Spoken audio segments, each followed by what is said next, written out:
नमस्ते दोस्तों, स्वागत है आपका मेरे ब्लॉग में।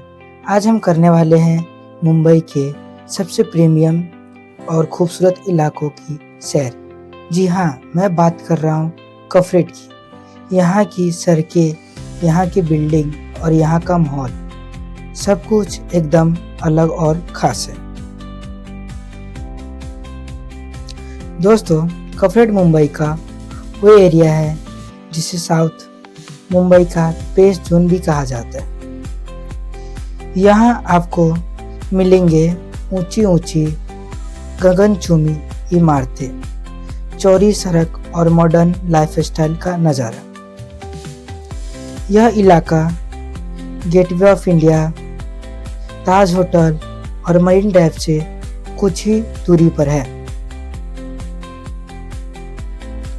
यहाँ की एक खास बात है, यहाँ की सड़कों पर अक्सर लग्जरी कार और बिजनेस टाइकोनिक्स लाइफस्टाइल की झलक देखने को मिल जाएगी।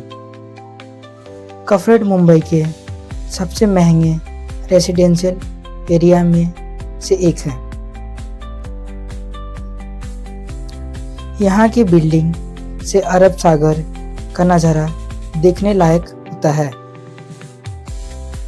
यहाँ रहना हर किसी का सपना होता है, लेकिन दोस्तों यहाँ के प्रॉपर्टी का रेंट सुनकर आप हैरान रह जाएंगे। साउथ मुंबई की पहचान यहाँ के स्काईलाइन से है। तो दोस्तों, यह थी हमारी कफरेट रोड की ट्रिप। कैसा लगा आपको यह प्रीमियम मुंबई का इलाका?